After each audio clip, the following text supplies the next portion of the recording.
નમસ્કાર. નિર્માણ ન્યૂઝની વિશેષ રજૂઆત સાથે હું છું યજ્ઞ ત્રિવેદી.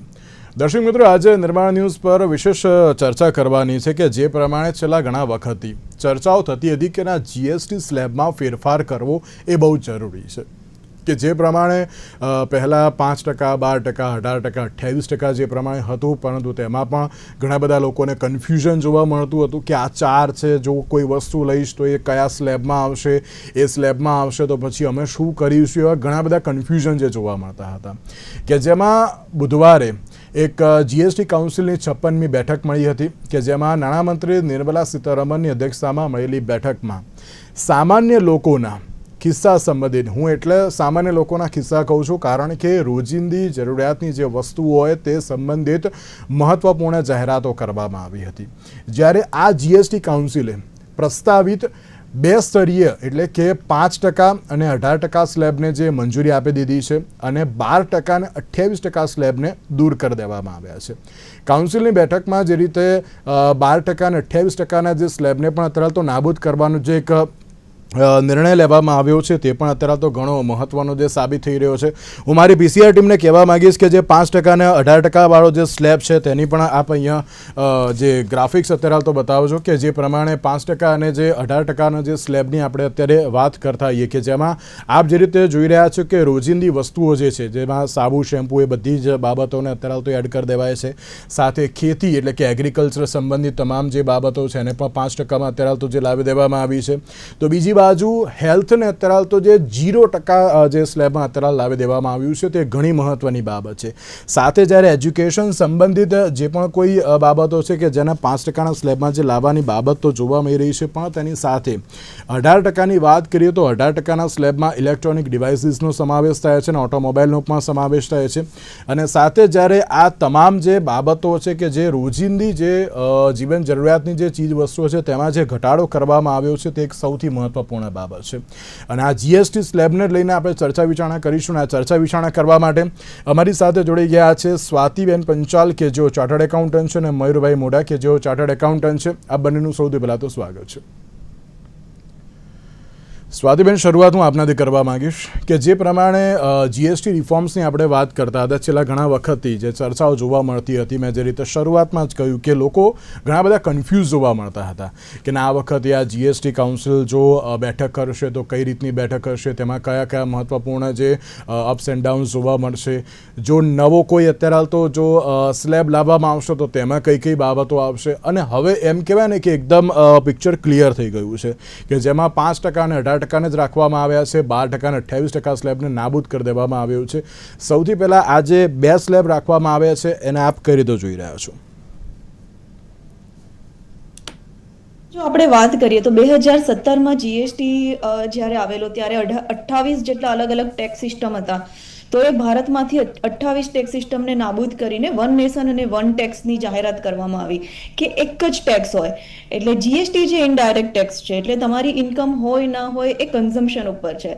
તમે કોઈ પણ પ્રોડક્ટ આઇટમ ખરીદો છો તો તમારે જીએસટી તમારા ખિસ્સામાંથી આપવાનો હોય છે. હવે આ જે જીએસટી છે એનામાં પહેલાં જોવા જઈએ તો 0%, 5, 12, 18 અને 28%નો જે ટેક્સ સ્લેબ હતો તો હવે એ રિડ્યુસ કરીને 5, 18 અને 40% કરવામાં આવ્યો છે. તો જે લક્ઝરી આઇટમ્સ છે એના ઉપર 40% છે અને બાકીની જે પ્રોડક્ટ્સ અને આઇટમ સર્વિસીસ છે એના ઉપર 5 અને 18%નો ટેક્સ કરવામાં આવ્યો છે. એટલે આપણે અત્યારે જે કાલે જીએસટી કાઉન્સિલની બેઠક મળી, બહુ જ બધી જીવન જરૂરિયાતની ચીજ વસ્તુઓ છે જેના ઉપર જીએસટીના રેટ રિડ્યુસ કરવામાં આવ્યા છે. જે પહેલાં 12% હતી હવે 5%ના સ્લેબમાં છે અને બહુ બધી જગ્યાએથી જીએસટીના ટેક્સ નાબૂદ કરવામાં આવ્યા છે. હવે ઓવરઓલ આપણે જોવાનું એ રહેશે કે આનાથી કન્ઝમ્પશન્સ કેટલું બૂસ્ટ થશે. આનાથી ફોર એક્ઝામ્પલ આજે મધ્યમ વર્ગનો પરિવાર છે એ એના કિરાણા પાછળ 10,000 કે 7,000 રૂપિયાનો ખર્ચો કરે છે. તો હવે બની શકે કે એ 7,000ના ખર્ચામાંથી 10,000ના ખર્ચામાંથી જીએસટી રિડ્યુસ થવાના લીધે એની એટલી સેવિંગ થશે.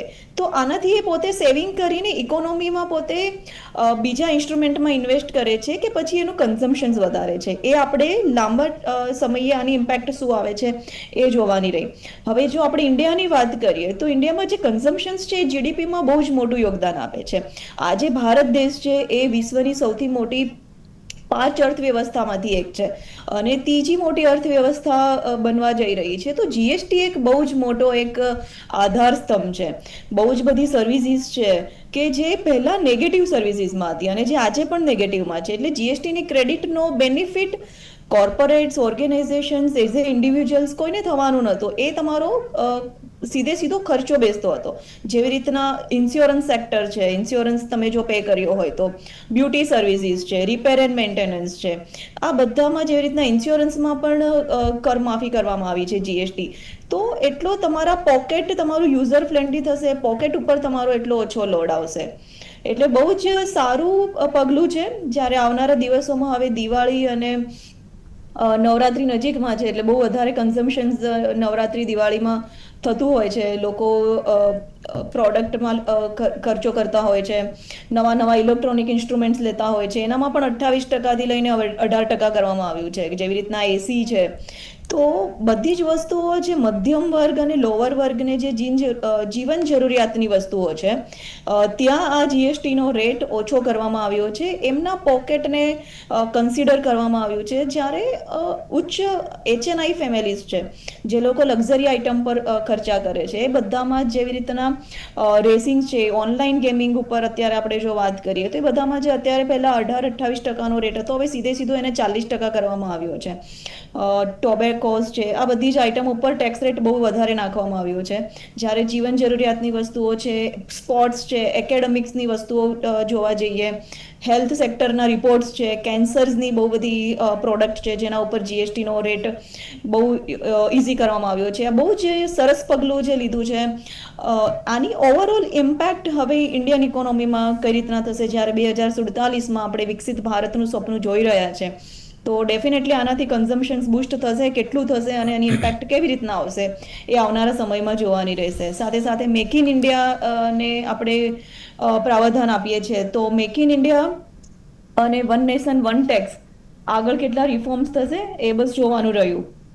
બિલકુલ. અને સાથે જ્યારે એમ કહેવાય ને કે જ્યારે જીએસટી બે સ્લેબમાં અત્યારે તો લાવી દેવામાં આવ્યો કે જેના કારણે કલેક્શન પણ થોડુંક ઓછું થશે તેવી બાબત પણ છે. આપણે તેની પર પછી વાત કરીએ. મયુરભાઈ, સૌથી પહેલાં તો આ જીએસટી રિફોર્મ્સને આપ કઈ રીતે જોઈ રહ્યા છો? બે સ્લેબ લાવી દેવામાં આવ્યા છે, 5% અને 18%. કઈ રીતે જોઈ રહ્યા છો આપ તેને પણ? બેઝિકલી આપણે અત્યારે ચર્ચા કરીએ છીએ કે જીએસટી 2017માં ઇમ્પ્લિમેન્ટ કરવામાં આવ્યો ઇન્ડિયામાં. ત્યારે એમાં અલગ અલગ 5 જાતના સ્લેબ હતા, એટલે કે 0%, 5%, 12%, 18% અને 28%. હવે અત્યારે જે છે જીએસટી કાઉન્સિલની ગઈકાલે જે મીટિંગ હતી એમાં જાહેર કરવામાં આવ્યું કે 5% અને 18% બે સ્લેબ રહેશે અને એક નવો સ્લેબ 40%નો એડ કરવામાં આવ્યો છે, જેનું ઇમ્પ્લિમેન્ટેશન લેટર સ્ટેજમાં થશે એવું નોટિફિકેશન એનું અલગથી આવશે એવું ગઈકાલના જે પ્રેસ રિલીઝમાં કહેવામાં આવ્યું છે. તો હવે ઓવરઓલ આપણે જોઈએ તો જીએસટી જે છે આખા વર્લ્ડમાં લગભગ દરેક જગ્યાએ 2% બે જ રેટ અવેલેબલ હોય છે અથવા તો એક જ રેટ હોય છે. જેમ કે યુએસમાં છે તો આપણા જેવું સ્ટ્રક્ચર છે જીએસટીનું, સ્ટેટ અને સેન્ટ્રલ અલગ અલગ જે રીતે ત્યાં પેટ્રોલ ને એવી રીતના છે સ્ટ્રક્ચર. તો એવી રીતનું સ્ટ્રક્ચર અહીંયા બી ઇમ્પ્લિમેન્ટ કરવામાં, એટલે કે ગ્લોબલ જે ઇમ્પેક્ટ થાય એ રીતનું સ્ટ્રક્ચર તૈયાર કરવાની દિશામાં જીએસટીમાં આ જે ફેરફારો કરવામાં આવી રહ્યા છે મારા હિસાબે. અને જે ગ્લોબલ સિસ્ટમ છે એમાં ઇન્ડિયાની સિસ્ટમ બી એવી રીતની થાય એ દિશામાં પ્રયત્ન છે અને જીએસટીમાં કોમ્પ્લિકેશન્સ ઓછા થાય, જેને લીધે અમુક જે રેટ ડિફરન્સ હોય છે એના લીધે અમુકમાં આઈટીસીમાં ઇસ્યુ થતા હોય છે કે જે બધી બાબતો હોય છે જેને લીધે તકલીફ બિઝનેસમેનને ના પડે એને ધ્યાનમાં રાખીને આ સુધારા કરવામાં આવે છે. બીજું જે છે એ કન્ઝમ્પશન, એટલે કે આ સરકારનું એવું વિચારણા છે કે આ બાબતમાં જીએસટી જે કટ કરવામાં આવ્યો છે રેટ, જે 6 સેક્ટર એમણે જાહેર કર્યા છે કે જે હેલ્થ છે, કૃષિ છે, એના સિવાય શિક્ષણ ક્ષેત્ર છે, ઇલેક્ટ્રોનિક્સ છે અને બીજી જે બધી વસ્તુઓ છે જેમાં રેટ જે છે એ ઘટાડવામાં આવ્યો છે. તો સરકારની એવી એક્સપેક્ટેશન છે કે આનાથી કન્ઝમ્પશન વધશે અને જે માર્કેટમાં નવું આનાથી બૂસ્ટ મળશે અને વેપારીઓનો બિઝનેસ વધશે. પણ જે આપણે અત્યારે એ દ્રષ્ટિએ જોઈ રહ્યા છે કે સરકારનો પ્રયત્ન આ દિશામાં છે, પણ હવે જે આ ઇમ્પ્લિમેન્ટેશન છે આ રેટનું, એ કઈ રીતના કરવામાં આવશે. સપોઝ કે એક અત્યારે એફએમસીજી સેક્ટરનું આપણે ઉદાહરણ લઈએ તો એમાં અત્યારે સપોઝ કે 18% જીએસટી છે. માની લો કે કોઈ બિસ્કિટના પેકેટ પર 18% જીએસટી છે, એ 5% કરવામાં આવ્યો છે.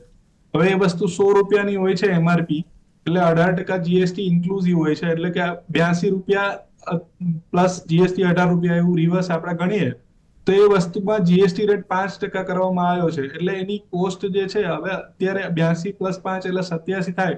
પણ જો એ એકચ્યુઅલ ઇમ્પ્લિમેન્ટેશન એટલે કે એમઆરપી કટ થશે એમાં, તો આનું જે છે ઇમ્પ્લિમેન્ટેશન પ્રોપર થયું કહેવાશે. બાકી જો બિઝનેસમેન જે છે એમઆરપી કટ નહીં કરે અને રેટ બેનિફિટ પાસ ઓન નહીં કરે એન્ડ યુઝરને, તો આ કઈ રીતના આનાથી બેનિફિટ થશે એ જોવાનું રહ્યું. એટલે બેઝિકલી સરકારનું પગલું બહુ સારું છે, વેલકમ સ્ટેપ છે, પણ આનું જે ઇમ્પ્લિમેન્ટેશન જે છે એ બી એટલું મહત્વનું છે. આના જે ફર્ધર નોટિફિકેશન્સ આવશે, જેમાં અત્યારે સપોઝ કે 5% રેટ હતો અને 0% થઈ ગયો છે, તો એની આઈટીસી નું શું થશે. સેમ વસ્તુ ઓટોમોબાઈલ સેક્ટરમાં બી એવો ઇસ્યુ છે કે સેસની જે અત્યારે સેસ કાઢી અને 40% ફ્લેટ રેટમાં અમુક કારને જવા દી, સેસનો રિફંડ મળશે કે નહીં મળે. હમણાં જ મારે અમારા સી એસોસિએશનના પાસ્ટ પ્રેસિડેન્ટ મોનીશભાઈ જોડે વાત થઈ તો એમણે જણાવ્યું કે સરકારનું વેલકમ સ્ટેપ છે, પણ જીએસટીમાં ઘણી બધી ઇન્ક્લુઝિવ બાબતો હોય છે કે એ બાબતોનું જો વ્યવસ્થિત ક્લેરિફિકેશન કરવામાં આવે તો એ સરસ અને સરળ થઈ શકે. બિલકુલ જી. એટલે આના સિવાય જે છે આપણે વેપારીની દ્રષ્ટિએ જોઈએ ને, તો વેપારીને બહુ ખાસ ફરક પડતો નથી કે રેટ જે છે જેમાં 12% હતો એમાં 5% થઈ ગયો છે, જેમાં 28% હતો એ 18% થઈ ગયો છે. તો ઇન્ટરનલ વેપારીની દ્રષ્ટિએ આમાં બહુ ખાસ કઈ ફેરફારો એમને કરવાના થતા નથી. બસ ખાલી એમણે જે છે આ રેટના નોટિફિકેશન જે છે 22 સપ્ટેમ્બરથી લાગુ પડશે, એટલે એના પછી જે છે રેટ એ પ્રમાણે એમને ચાર્જ કરવાના થાય, depend upon the time of supply. અને એનું બી સરસ સરકારે એક એફએક્યુ બહાર પાડી છે વેપારીઓ માટે કે કેવી રીતના આનું જે છે ઇમ્પ્લિમેન્ટેશન જે છે એમને કરવાનું રહેશે. ઓકે સ્વાતિબેન, એક બાજુ જે રીતે જીએસટીની વાત કરીએ છીએ તો અત્યાર સુધી 2 લાખ કરોડ સમથિંગ તો જે આવક થતી હતી, જે એમ કહેવાય ને કે ના જીએસટીના કારણે અત્યારે એવી પણ ક્યાંક પરિસ્થિતિ જોવા મળી રહી છે કે ક્યાંક ઓછી થઈ જશે, ઓછી પણ ના કહી શકાય, અડધી થઈ જશે એવી પણ બાબત છે. અને હમણાં જે રીતે જીસીસીઆઈના પ્રેસિડેન્ટ સંદીપભાઈ એન્જિનિયર દ્વારા પણ જે એક પ્રતિક્રિયા આપવામાં આવીને તેમણે પણ એમ કહ્યું કે ના એનાથી આવક ઓછી થઈ જશે પણ ફાયદો થશે. એટલે આ આવક ઓછી પણ ફાયદો કેવી રીતે, અને પ્લસ જ્યારે લિક્વિડિટીની પણ આમાં બાબત જોવા મળી રહી છે કે આમાં લિક્વિડિટી ક્યાંક વધશે તો તેનાથી પણ શું ફાયદો થઈ શકે છે.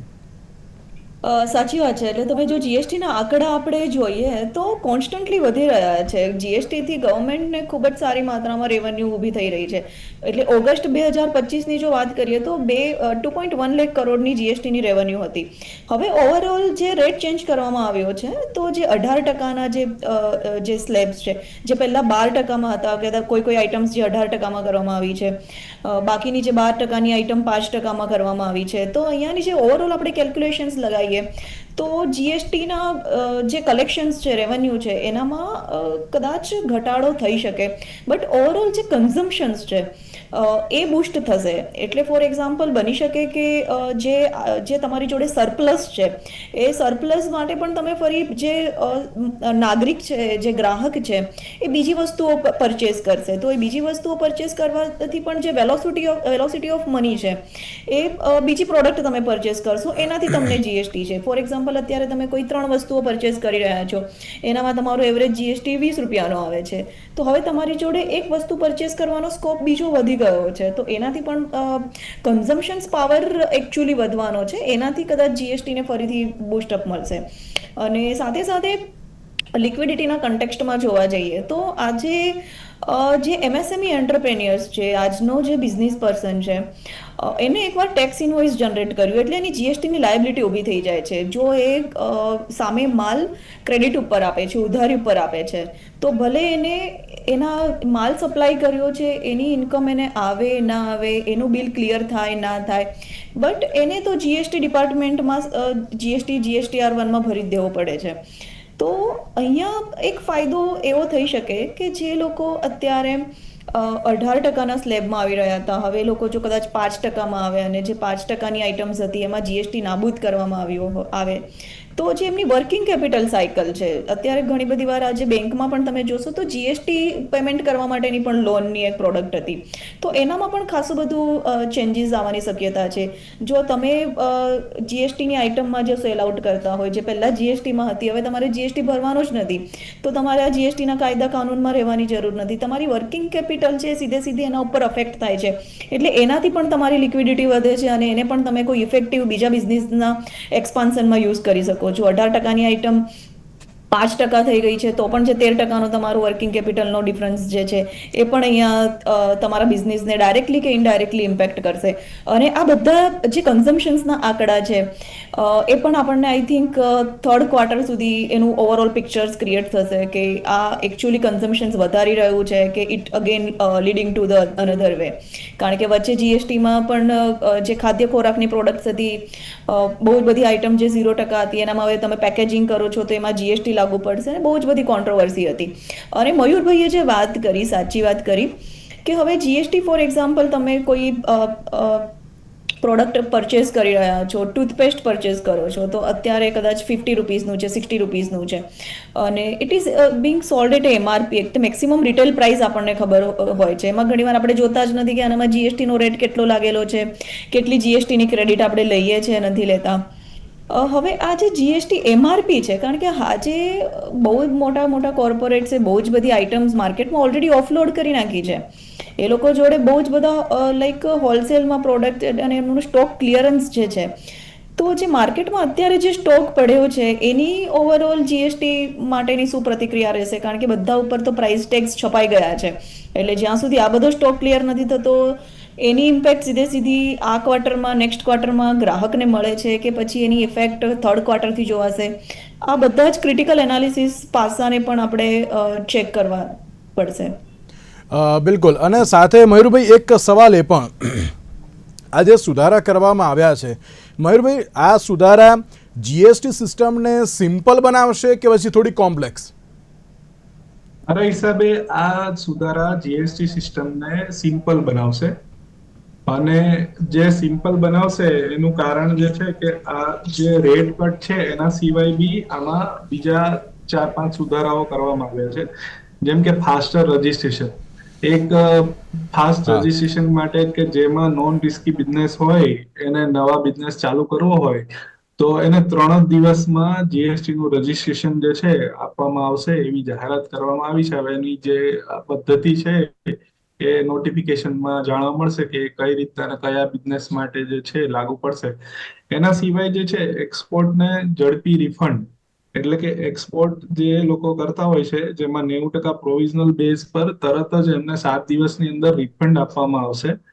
એટલે જે આઈજીએસટી ભરી અને જે એક્સપોર્ટ કરતા હોય છે એમને રિફંડ જે છે એ તરત મળી જશે, જેથી લિક્વિડિટીમાં બેનિફિટ થશે.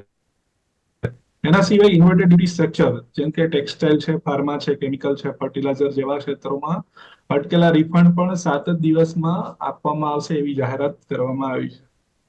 આ સિવાય ઇન્સ્યોરન્સ સેક્ટરમાં જે છે એ જે બે વસ્તુઓ છે કે એક જે ઇન્ડિવિજ્યુઅલ ના હેલ્થના અને લાઈફ ઇન્સ્યોરન્સ, એમાં 18% થી ઘટાડી અને રેટ જે છે એ 0% કરવામાં આવ્યો છે. એ બી એક બેનિફિશિયલ વસ્તુ છે. એટલે ઓવરઓલ જે છે આમાં બેનિફિટ છે અને આ સિસ્ટમ જો પ્રોપર રીતે ઇમ્પ્લિમેન્ટ કરવામાં આવશે તો ભવિષ્યમાં આ એક વસ્તુ જે છે સારી થવા જઈ રહી છે. મયુરભાઈ, એમ કહી શકાય કે જે બે મેઇન સેક્ટર હતા, એજ્યુકેશન અને હેલ્થ, એ બંનેમાં આ વખતે બહુ સારા એવા રિફોર્મ્સ કર્યા છે તેમ? ચોક્કસ એવું કહી શકાય કે આ બંને સેક્ટરમાં એકચ્યુઅલી બૂસ્ટની જરૂર હતી. મયુરભાઈ હું એક મિનિટ આપને રોકવા માંગુ છું. આપણે જ્યારે બજેટ વખતે પણ આપણે જે ચર્ચા કરી હતી અને બજેટમાં પણ આપણે એમ જે વાત કરતા હોઈએ છીએ કે એજ્યુકેશન અને હેલ્થ ઉપર સૌથી વધારે રાજ્ય સરકાર હોય કે પછી કેન્દ્ર સરકાર હોય તેમણે ફોકસ કરવું બહુ જરૂરી છે. ત્યારે એ વખતે ક્યાંક એટલા બધા રિફોર્મ્સ નહોતા જોવા મળતા, પરંતુ એક જે ઇન્ડિકેશન એ વખતે જોવા મળતું હતું કે ના, જો જીએસટી સ્લેબમાં જો કોઈ ફેરફાર કરવામાં આવે તો આ બંને સેક્ટરને ફાયદો થઈ શકે છે. અને એ જ ઇન્ડિકેશન અનુસાર આ જીએસટી સ્લેબમાં જે ફેરફાર કરવામાં આવ્યો છે, એટલે કે જે બે મૂળભૂત જરૂરિયાતો છે એ આ વખતે ક્યાંક સંતોષવામાં આવી છે, એવું કહી શકાય. પણ આપણે જે છે ને અત્યાર સુધી બજેટને રિલેટેડ આપણે એક અલગ સિસ્ટમ હતી અત્યાર સુધી, પણ હવે જે બજેટમાં આપણે એક્સપેક્ટેશન કરીએ ને આ વસ્તુની તો એ અલગ છે. કેમ કે જે મેઇન જે કાયદો છે એ કાયદામાં જે ફંડામેન્ટલ સેક્શનમાં કે સુધારા વધારા જે કરવાના હોય ને એ જ હવે બજેટમાં થશે. બાકી જીએસટી કાઉન્સિલ પાસે પાવર છે, એ જ્યારે બી જીએસટી કાઉન્સિલ મળે ત્યારે જ એ ફાયદા અથવા તો સુધારાઓ જે છે એમાં થાય છે. એટલે આ બે રીતનું સ્ટ્રક્ચર આપણે ત્યાં ઇમ્પ્લિમેન્ટ છે જીએસટીમાં. એક તો બેઝિક જે એક્ટ છે જીએસટી નો, એમાં કોઈ ફંડામેન્ટલ સુધારા કરવા હોય તો એ સંસદમાં પાસ કરવા પડે. પર રેટને લઈને, રેગ્યુલેશનને લઈને કે બીજા કોઈ બેનિફિટ પાસ કરવા હોય તો એ જીએસટી કાઉન્સિલ મીટિંગમાં સરકાર આરામથી એ વસ્તુ ઇમ્પ્લિમેન્ટ કરી અને એમાં પાસ કરી અને એ સુધારાઓ લાગુ કરી શકે છે. એટલે હવે આપણે જે છે બજેટમાં ફરીથી આપણે એક્સપેક્ટેશન રાખીએ કે ફેબ્રુઆરી 2026માં ફરીથી હજી બી કઈ જીએસટીમાં સુધારા થશે તો જીએસટી માટે આપણે એક્સપેક્ટેશન જે છે એ કાઉન્સિલની મીટિંગ જ રાખવી જોઈએ અને એવી રીતની સિસ્ટમ છે. બિલકુલ. સ્વાતિબેન, એક બહુ મહત્વની બાબત એ પણ કે મેં શરૂઆતમાં જ મેં કહ્યું કે આવક ક્યાંક 1 લાખ કરોડની ઓછી થઈ શકે તેવી કોઈ શક્યતાઓ છે, તો સરકારને ઓછા રેવન્યુથી ફિસ્કલ ડેફિસિટ વધશે તેવી કોઈ શક્યતાઓ ખરી? ફિસ્કલ ડેફિસિટ વધવાની શક્યતાઓ છે, બટ સાથે સાથે જેવી રીતના મેં કીધું કે કન્ઝમ્પશન્સ પાવર વધશે, એની ક્રોસ ઇફેક્ટ કેટલી આવશે એ આઈ થિંક આવનારા સમયમાં જોવાનું રહ્યું. સાથે સાથે એમએસએમઈની જો વાત કરીએ તો એમએસએમઈમાં કન્ઝમ્પશન્સ અને મેડ ઇન ઇન્ડિયાને એના બૂસ્ટને પણ થોડું બૂસ્ટઅપ કરવા માટે પણ એકચ્યુઅલી આ મૂવ જે જરૂરી હતો.